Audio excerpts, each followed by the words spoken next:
I have to say that for me, I'm very proud of what a Spanish government has been doing so far in terms of like international politics. First of all, because for example, we have the same approach towards Russia aggression to Ukraine and Israel genocide in Gaza. We have the same standards, that it's international law and human rights, while I would say that the European Union and especially the Council, but also the High Representative, no, so the European Commission and even the President of the European Commission, has they have not had these same standards. So we were the first ones on recognizing the Palestine state. We were the first ones requesting the suspension of the association agreement with Israel. We were the first one suspending the arms trade with Israel. But not only, I think that we have been leading at the international level the fair in terms of like international law and human rights approach. Yeah, no, the fairest way to defend and to highlight what was going on in Gaza, that it's a genocide, and that's all. No, but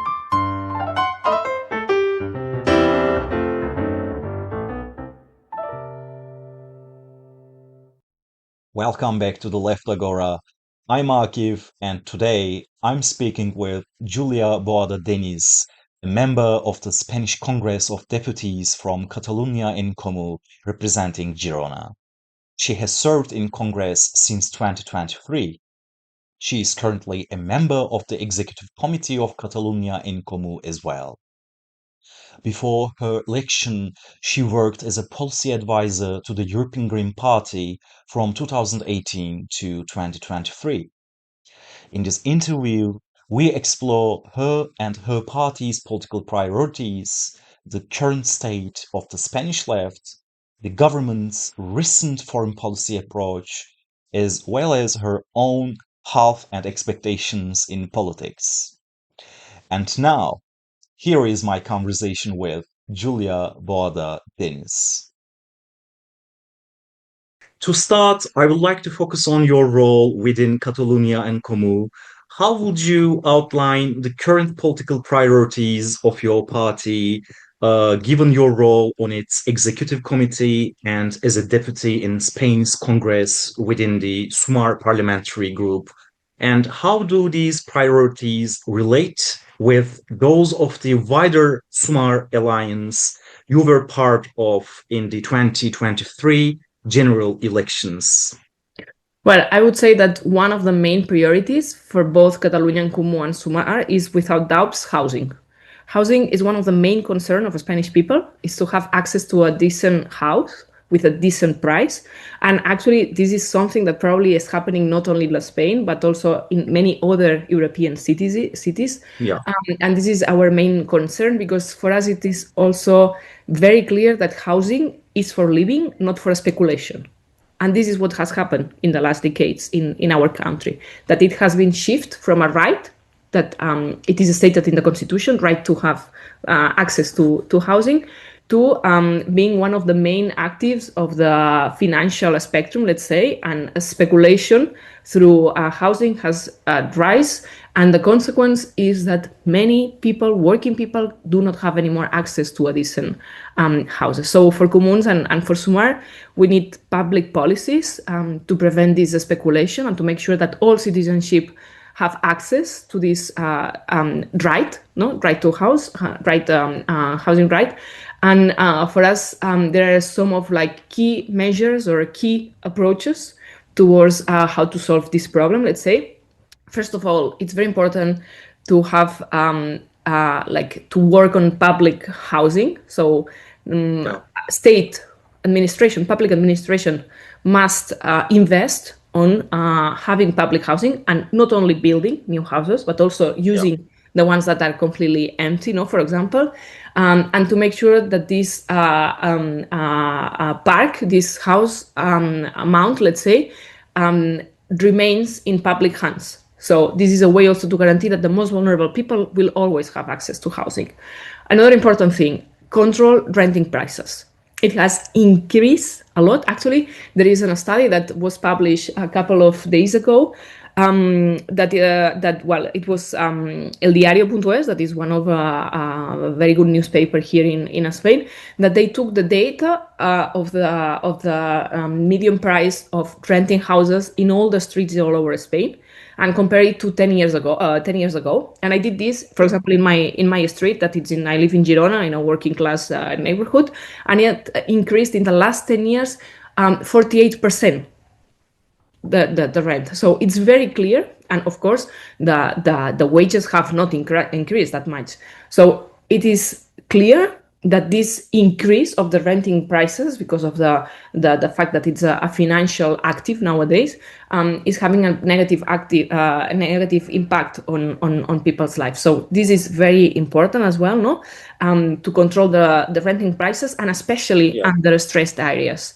That we have main capital like Barcelona, but also smaller cities, also the cities and villages close to the coast with like high volume of tourists. So very important, control renting prices, especially under stressed areas. Also control hedge funds, that they are the ones who are also causing these prices.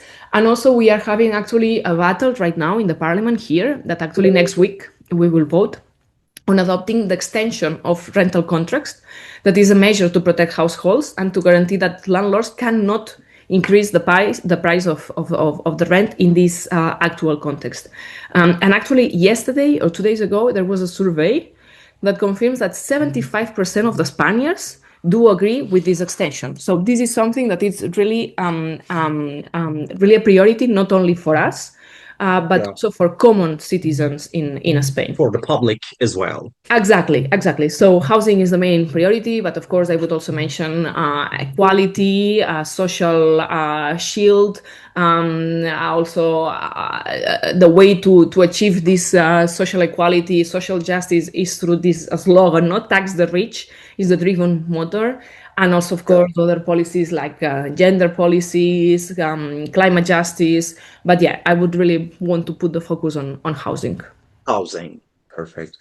Thank you very much for these insights. Building on that, I would like to zoom out a bit to the broader political landscape. How do you see the current state of left-wing and green politics in Spain today? You already mentioned housing as a very serious challenge that both your party and the Sumar Alliance prioritize. But how would you assess the current state of left-wing and green politics in your country nowadays? Well, this is a very pertinent question. But first of all, I think that I would like to mention that we managed to re-elect the progressive government in the sense that in 2023, no one, not even in Europe, were giving a chance to be able to repeat this leftist coalition, progressist coalition government, and we managed, thanks to the unification of the alternative left, actually, no, from the left parties in the left of the Social Democrats. So I would say that this is the way that we are working on now.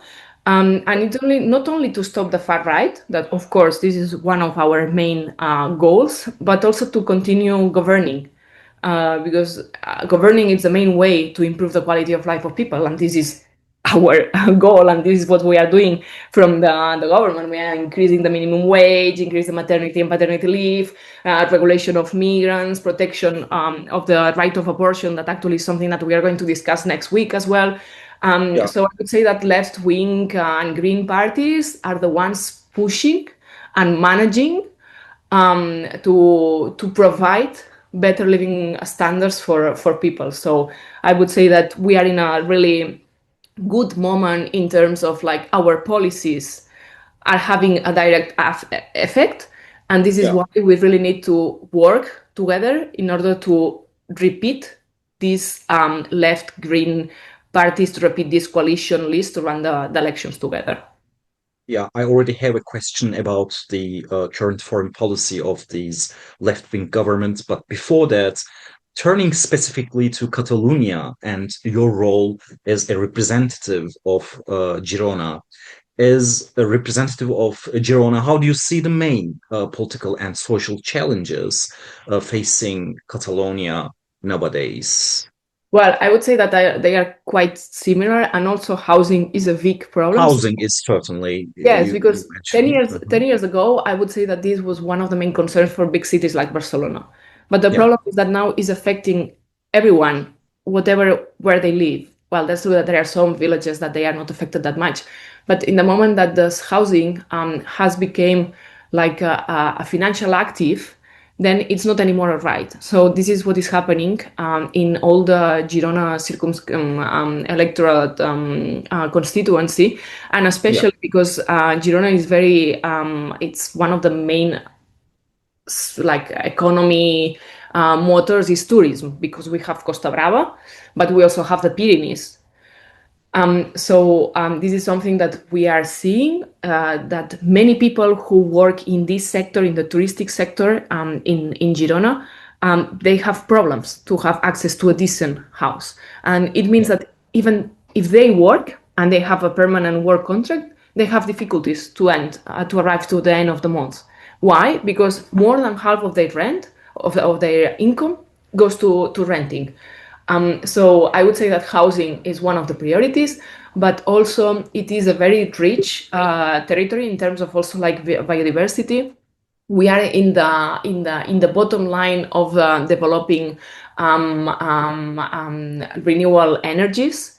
So I would say that all related green policies in terms of like accelerating the just green transition and also accelerating the protection of all this biodiversity is also something that really is a priority for us. yeah. That context is very helpful. Next, I would like to shift slightly and ask about your professional background before entering the parliament. Before entering the Spanish parliament, you worked as an advisor to the European Green Party. What motivated your transition from working on the policy at the European level to national politics in Spain? Well, I would say that one of the main goals or aims of policymakers is to guarantee that their work have a positive and direct impact on people's life, no? And we know that the closest administration is the one who has more resources to some resources in terms of more impact on people's lives. So being able to legislate from or to get involved, like following the European legislation and shifting towards the national level, it has more direct impact on people's life, no? And this is probably one of the main reasons. But at the same time, I would say that European legislation is key, and actually the fact that it's very far away from citizens. There is a global or like a general trend that people forget the importance of also getting involved in European politics, no, or going to vote, or like really devoting some time on knowing and discovering what's going on at the European level. And I would say that especially last term, the former term at the European level was essential and was key. Especially like, for example, the fact that we managed to develop the next generation funds to also to like a way to control the COVID crisis, the resilience and recovery plan. And actually there were recipes that were exactly on the opposite side, on the way that we faced the previous financial crisis back in 2008. No, so Yeah. we went from austerity policies to expansion policies that actually they showed that was the way to protect people, and we managed to prevent people like without having income because they were fired at their working places. We managed to maintain many enterprises. So we like establish this social shield to protect all these people. But also I would like to mention Green Deal, that it was one of the main success, and this is something that we really push from the Greens, to also put the priority or to like tackle this one of the most, well, probably the most important challenge that humanity is facing, that it's fight against climate change. Yeah. And we put the basis in order to prevent or to develop the measures and the standards and the goals, no, the climate goals, to prevent this and to like actually meet the agreements that we have in the Paris Agreement. So I would say that even European legislation is very far away from citizens, it is very key to give like maybe an umbrella that then allows national level to work on this final goal that is to improve the conditions, the standards living conditions of people.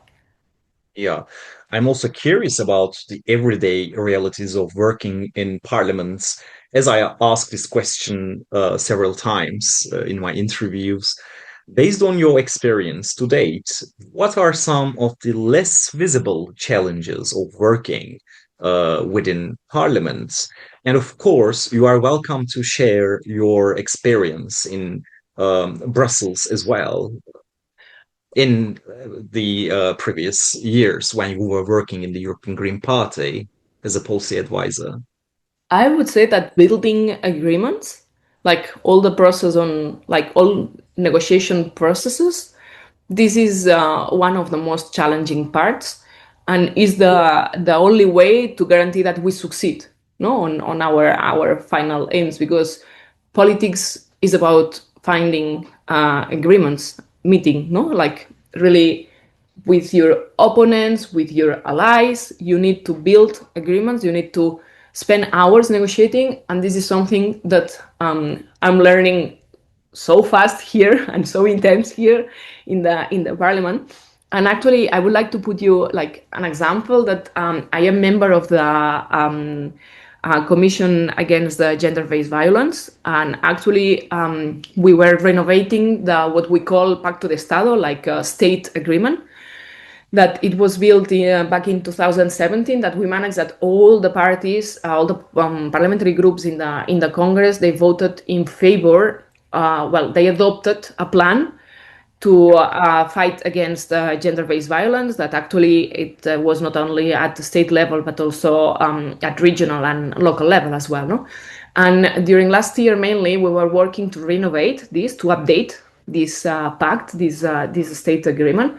And we did so in closed doors, also in order to prevent that Vox, the far right, would use this space to like spill their hate, also like putting into question all gender policies.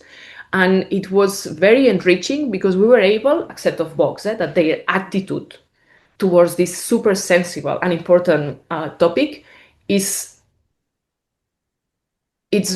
it really offended me, and I think that offended many MPs, because they don't have any kind of empathy towards these victims. But this is another thing. The positive side is that we were able to find compromises with Popular Party MPs, with socialist MPs. That, for example, we have different approach on prostitution. No, they are pro-abolition, and as of course our final goal is the abolition, but the way is completely different, the approach, because we are pro-rights and we consider that we need to guarantee the rights to sexual workers, to guarantee that they are not in the margins and they are even more vulnerable. But during these closed door meetings, we managed to find compromises and to find balance and equilibriums. And sometimes we were the ones who were doing a step back, and other times were there. But this final aim again, no, to find an agreement in order to prevent, in this case, gender-based violence, or to provide more resources to combat this issue. So I would say that this amount of hours that we spend negotiating and trying to convince or finding a compromise, this is something that it's super invisible, but it's super key. It's one of the keys, and I would say that this happens all over in all the institutions, at whichever it's the level of the institution. It's super key, but it must be also very exhausting. It is, but then it's very fulfilling. So you know that sometimes you lose. Certainly. But sometimes you gain things, no? And then, I mean, we don't have the majority, no? So then, like, we represent a society. So society has different approaches on everything. But the fact that we are able to find compromises, of course, they don't satisfy all the parts, but at least it means that we are advancing. And this is the point. Yeah. These were very insightful. And moving from domestic politics now to the international sphere, as I already mentioned, in light of recent developments in the Middle East and relations with the United States, how do you assess the current Spanish government's foreign policy approach, and what role do you think Spain should play in an increasingly unstable international context? Well, I have to say that for me, I'm very proud of what a Spanish government has been doing so far in terms of like international politics. First of all, because for example, we have the same approach towards Russia aggression to Ukraine and Israel genocide in Gaza. We have the same standards, that it's international law and human rights, while I would say that the European Union and especially the Council, but also the High Representative, no, so the European Commission and even the President of the European Commission, they have not had these same standards. So we were the first ones on recognizing the Palestine state. We were the first ones requesting the suspension of the association agreement with Israel. We were the first one suspending the arms trade with Israel. But not only, I think that we have been leading at international level the fair in terms of like international law and human rights approach. Yeah, no, the first way to defend and to highlight what was going on in Gaza, that it's a genocide, and that's all. No, but also I think that we have been able to somehow lead this kind of opposition towards Trump, in this case related to NATO, no, that he was demanding, well, he was obliging, no, because of the way also that he was doing so, or the Trump administration, to increase the 5% GDP defense spending, no, defense spending. And we managed to decide internally at national level that the solution is not more expenditure, but more coordination and interoperability between European states at the European level. So this is also that we have also managed to do, and this is the way. Also, we were the first ones to condemn the illegal aggression of the United States to Iran. Also, what are the huge implications and effects that can have in the region? Actually, we are seeing it, no? We firmly believe that the international law and the respect of human rights is the only way to follow. No, defending multilateralism is the only way to guarantee that we have a stable and secure international relations. So I would say that Spain has been in the forefront of this understanding of this protection of multilateralism as the best way and the only way to guarantee that peace and global cooperation it's achieved, no? And I'm happy to be part of this government, especially of this junior part of the government that is the one pushing for all of this. Because also I think that Spanish citizens, they also really agree with this approach. And this idea of no to war, no a la guerra, is a driven motor for many regular citizens. Yeah, I agree with you, and the world is following Spain very closely nowadays. Are you expecting any challenges because of the current stance of Spain? I think that Trump administration, they move based on this like threat method, no? The methodology to relate to other countries is through threats.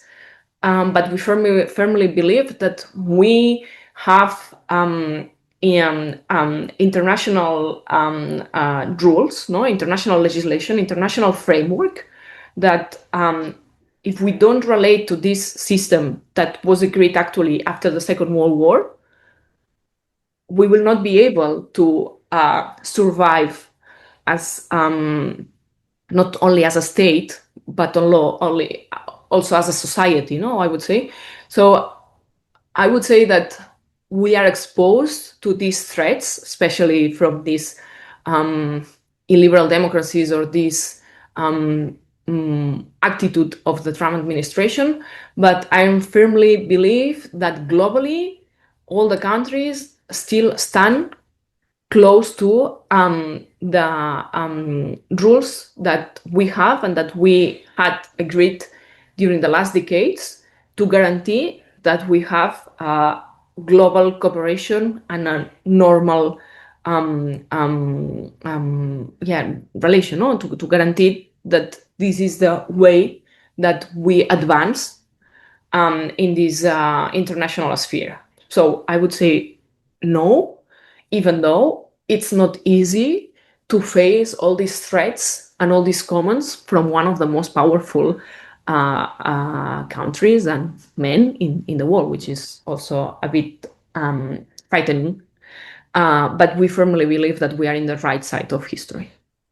Yeah, that was actually a very agreeable and strong statement that I agree. That's a valuable perspective on how Spain can navigate a more uncertain international environment. Thanks for that. And before we finish, I would like to ask about your long-term aspirations in politics. What kind of change do you personally hope to achieve through your work in politics? For instance, if you look back in 10 years, what would you like to say you have changed through your work in politics? Well, I think that Maybe 2 decades, not 10 years, of course. yeah, well, yes, like what I mean, many of us enter in politics because we want to change the world, no? And that we want to like improve it. Yeah. So I would say that also like all my political trajectory has been very involved in related to this idea of climate and social justice. No, it's for me it's two ideas that they don't work without each other. No, so I would say that in 10, 20 years, it would be common, there would be a common understanding that fighting against climate change, it is not only a green issue in the sense of like saving whales, that it is, of course, as well, but it's about guaranteeing that people, especially working people, have a better life.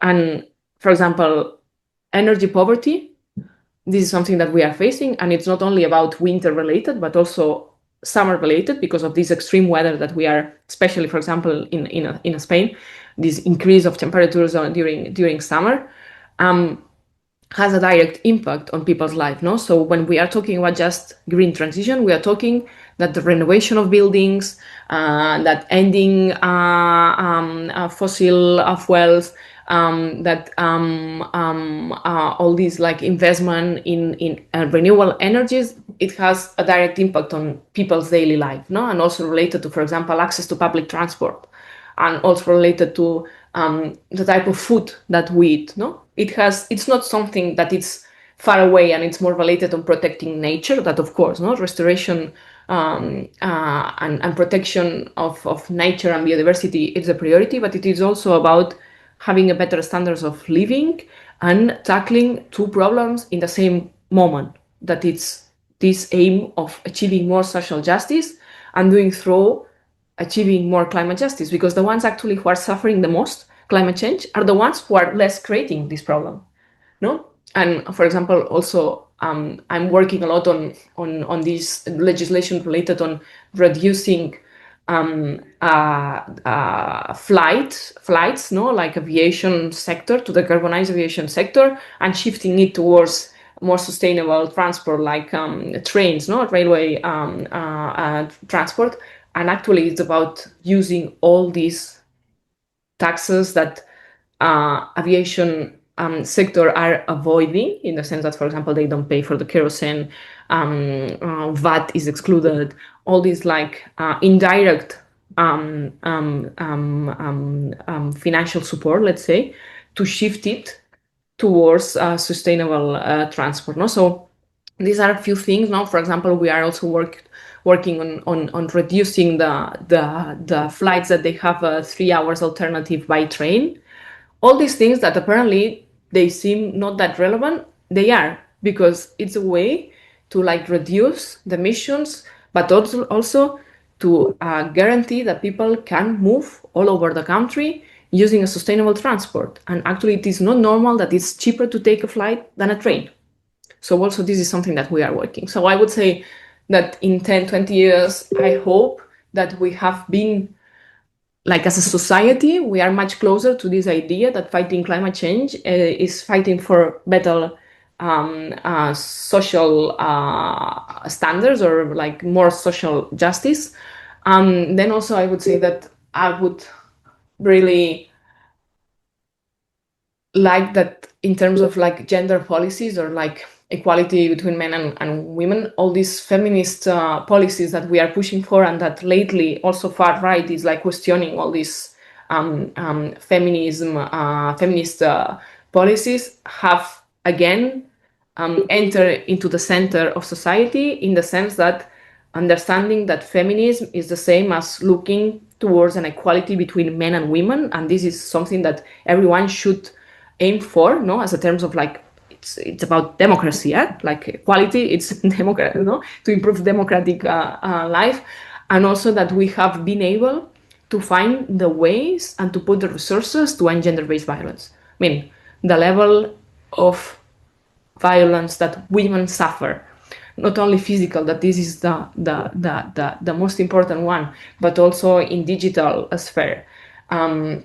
And the violence that men are using against the kids, no, the child of these women, even the institutional violence sometimes. If we have managed to improve a bit this and to advance and to avoid all this level of denounces, all this level of murders, this would be a success as well. I really hope that you will achieve all these goals. In the 2020s, our generation witnessed many negative developments: divorce in Ukraine and in the Middle East, the COVID-19 pandemic, just at the very beginning of the 2020s, actually, the current US administration, and the increasing nuclear discourse. So they were already with us, but maybe in the 2020s, we felt the presence of some serious existential threats in our lives. And I observe in my daily life that people are pessimistic towards the future. So you don't share this pessimism, don't No. you? No, I think that we can't afford. That's true that we are in this dark cycle, and it would be dumb not to accept that we are entering in this kind of like uncertainty and this like poly crisis that it's like they affect our daily lives. But I also think that politics is about solving the complex problem of people and to provide this idea of hope of having a better future, no, like this idea of having a desirable future. I'm looking in my future and I see that there are options to live in a better place, have a better job, have a better environment. So I really think that as progressive politics, progressive parties, progressive people need to invest time in convincing people that this dark path that we are in is not the only option. So I think that we are showing from the Spanish government that we can advance in many rights and that we can advance on improving people's life. And we are doing so. And this is what also economics data is telling us. So I completely understand this pessimistic general mood, but I firmly believe that it's our duty to show that there is a different future that is powerful in terms of living in a better place. And this is what we are doing. Of course, there are many things that we need to achieve. And of course, it's not perfect what we are doing in the government. Also, I want to highlight that we have weak majority, let's say. So every step forward means a lot of negotiation and a lot of like work, internal work, what we were talking about before about finding compromises. But I think that this is the path. So yes, I'm optimistic, and I'm really looking forward to continue advancing and providing a desirable future for all. Julia Boada Dennis, I appreciate your time and reflections today. Thank you very much. Thank you very much. Thank you for inviting me. I would like to thank Julia Boada Dennis for her time and great insights. I wish her all the best in her work. And thank you all for watching.